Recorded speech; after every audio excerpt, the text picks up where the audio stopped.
you. Testing. Sensitive. Cool. Hello. How's it going?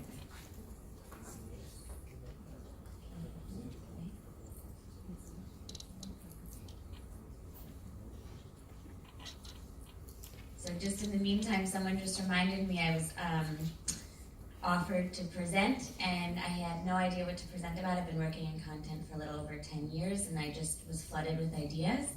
So I went to, great. So I went to Facebook to a community actually that I think a number of the people in this room are in, Ima Kadima, and I said, okay, I've worked in content for a very long time. What would interest you to talk about? And received tens of responses talking about both video and how do we deal with the fact that we are inundated with so much content. So that is exactly what I'll focus on, and that issue that we're facing right now with how much content there really is, I like to call it the goldfish era. So overcoming distraction using video content. So just by a show of hands, and I won't call on anybody, I want to take a guess how many links we think are shared on Facebook every minute. So raise your hand if it's between 10 and 20,000, 20 and 30,000, 30 and 40,000, 40 and 50,000, 50 and 60,000. That's where the questioning stops. So I hope you raised your hand in one of those options. It's 54,000 links are shared on Facebook every minute. So when we're talking about this flood of content, this is one of the numbers that's really important. It's entirely too much content for any person to consume. And while we're on Facebook, those of us especially that have worked in social media or overseen content strategy are recognizing there's been tons and tons of articles, especially in 2018, how the Facebook algorithm is changing. This is how it's changing. So we're seeing 2.6% is the average organic reach on a Facebook post, and only 0.16% is the engagement rate. So if you've been working in this field for a long time, we're drastically seeing these numbers decline, which means that we need more and more competitive content just to get people that already like us to engage with our content. So one more guessing game, and I hope people that didn't raise their hand before will raise their hand. How many blogs are published each day? So raise your hand if you think it's 200 to 500,000 blogs a day. 500,000 to a million. 1 million to 1.5 million. 1.5 million to 2 million. And above 2 million. Okay, so it's 2 million blogs are published each day. Now, for those of us in the room that are writers, let's say we can put our content lens on it and assume at least half is poorly written, and then maybe another half that's left is not relevant to the audience, and then it's not niche, and then it's not targeted properly, etc., etc. There's still going to be more long-form blog content than any person that wants to read it could possibly read in any given day. Let's see if this video plays. Next. Joseph? Next.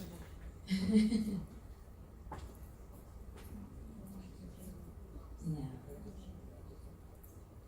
It's a video. Hint, hint. No, not even showing the presentation.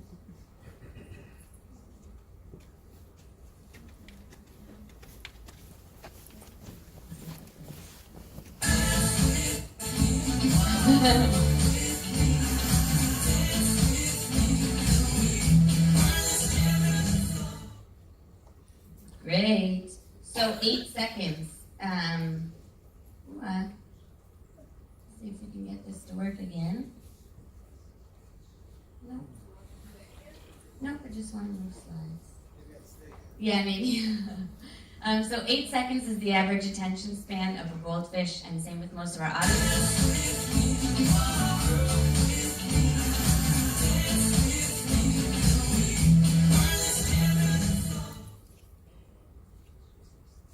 Next slide.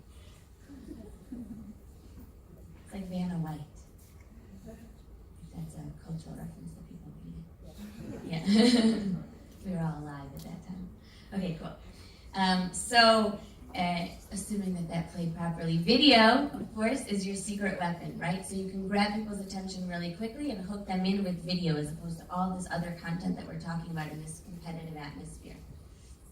So a few important statistics about video. We talked about before the organic reach on all posts. So compared to 2.6 organic reach, we're seeing 13% with video content. And comparing to the 0.16% of engagement, we're seeing 6% with video content, which is a huge increase on the content that you're sharing on social media. And we at Promo conducted a really in-depth survey to better understand how people were consuming content. And what we learned is that 44% of people watch at least 5 videos. This is non-marketers, right? It's not the people in this room, it's our average client and consumer. 60% of people say that they visit a publisher's page after viewing a video. 70% say that they visit a publisher's website. And at the end of the day, our main goal, 90% of consumers say that video helps them making those buying decisions. So we've gotten to a point where it's inevitable. We all need to be using video. And now the question is, how are we going to do it? Let's see if we have that.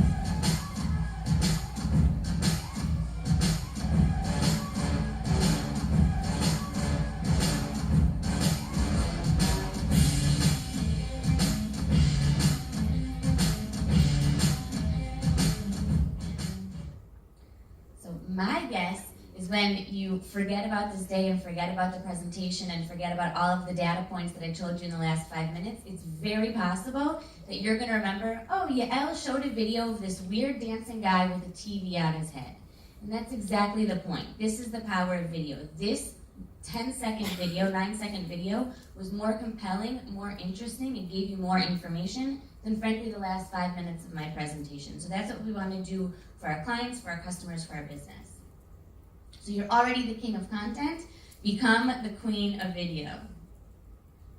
So at this point, you might think we've actually had a number of speakers talk about the production quality and production needs of video content. You think you need a camera crew? No. An editor? No. Lighting? Actors? A set? A professional designer? Nowadays, you don't need any of that. You can create this video content that's going to increase your audience engagement all by yourself.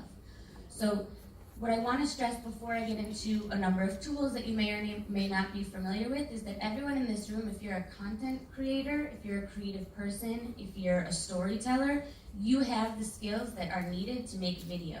So many people are going to be writing excessive long-form content blogs, and there's a number of people that can write microcopy.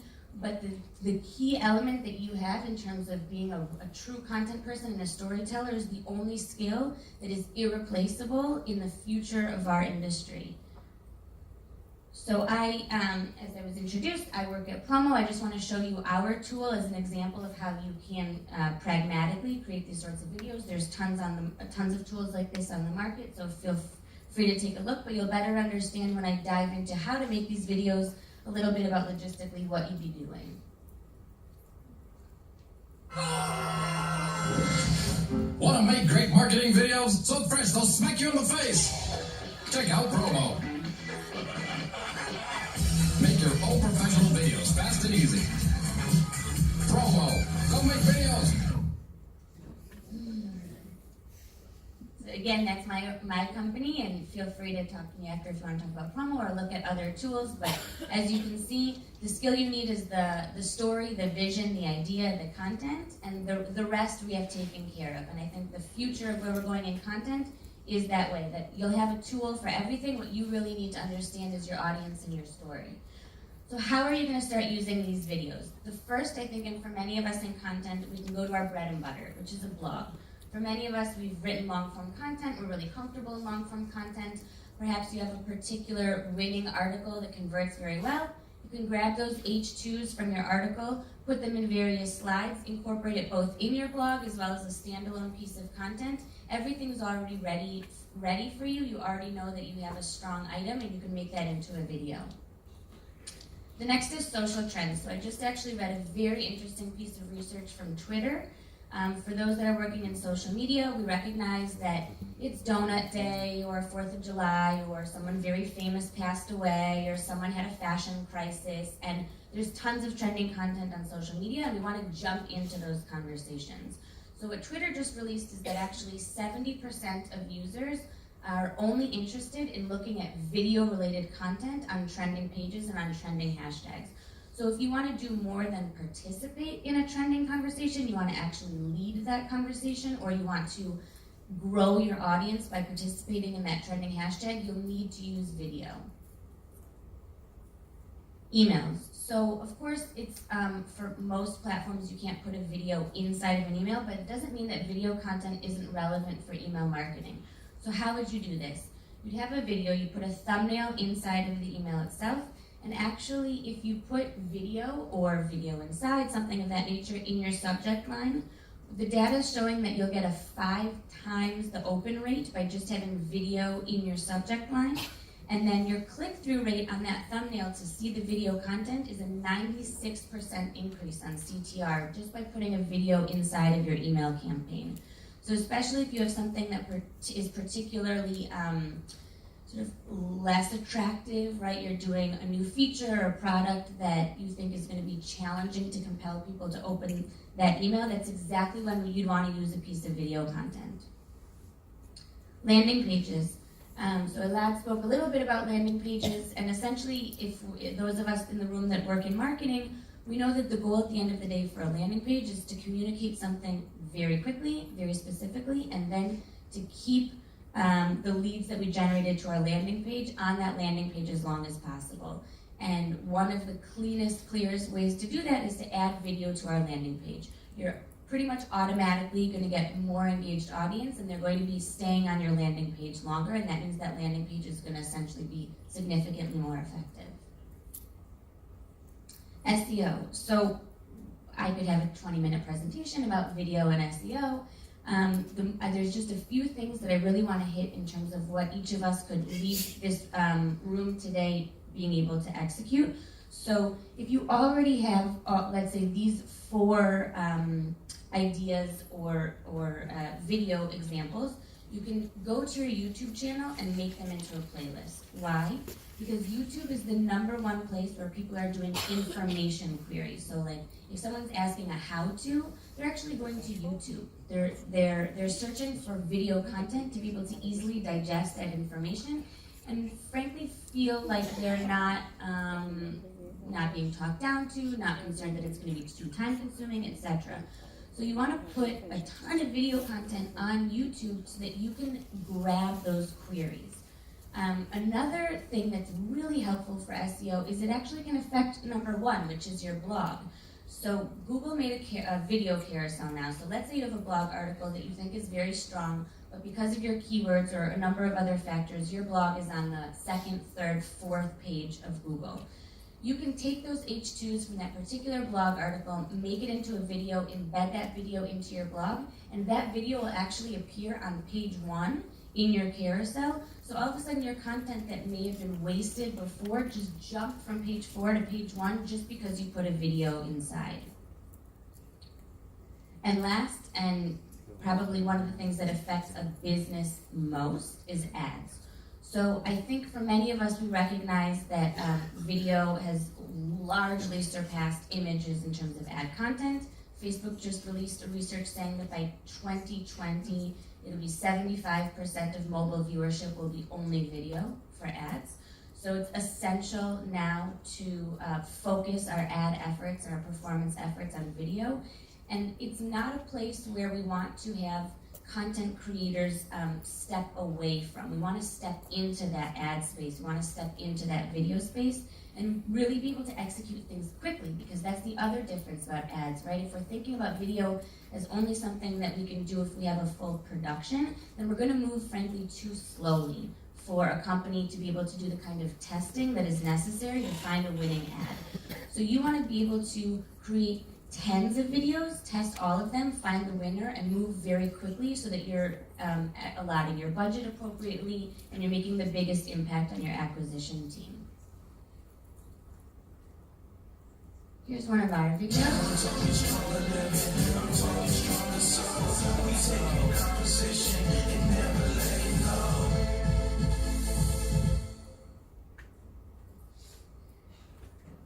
Cool. So what I want to showcase with that video is like I work at a video company.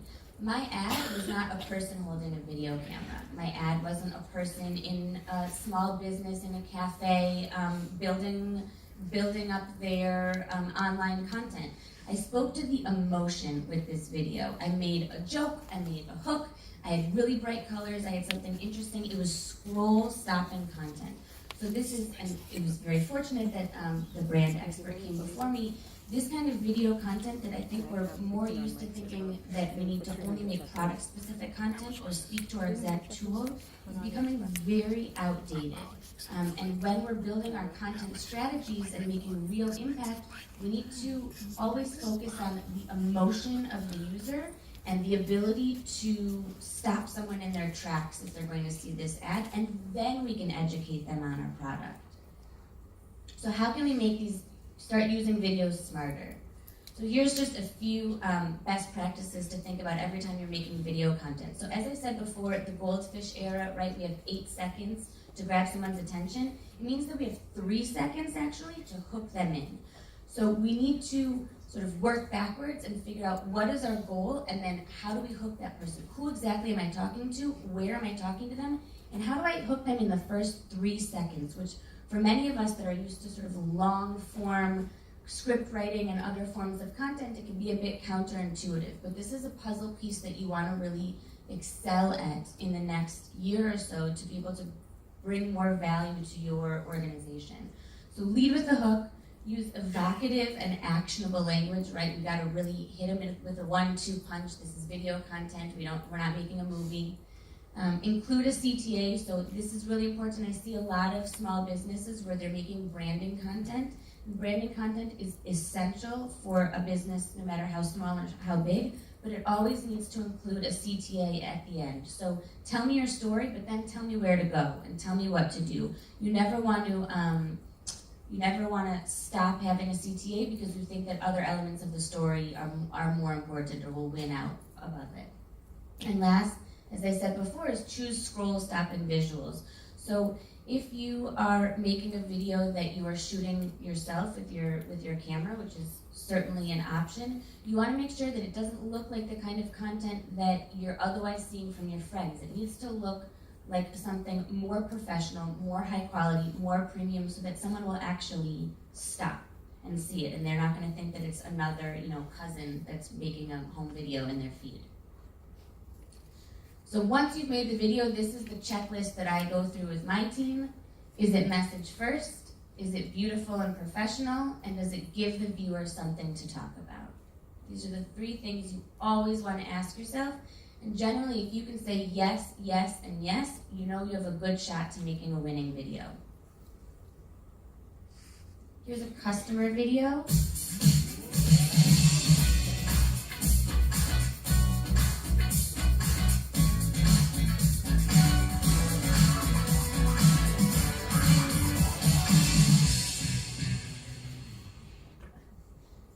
Great. So this is that. Was really fun. Like it checked all the boxes, right? It was message first. It was definitely scroll stopping. Like who doesn't want to stop and see a grandma playing with recording equipment with a disco ball? It got me excited enough that I then actually did care to know what the company was. Whereas if I just saw it was for audio equipment. If I just saw audio equipment, or I started to get facts about why this equipment was better than their competitors, I probably wouldn't stop on my Facebook feed, my YouTube channel, etc. But because I saw something that's a little bit provocative and interesting and colorful and bright and had a hook, I'm already buying into the brand. I'm buying into their voice. I'm buying into their tone. And I'm going to move forward, as the statistics showed at the beginning, to see their page, to go to their platform, to go to their website and continue with this relationship. So thank you very much. And if you listened, you paid attention 150 times longer than a goldfish.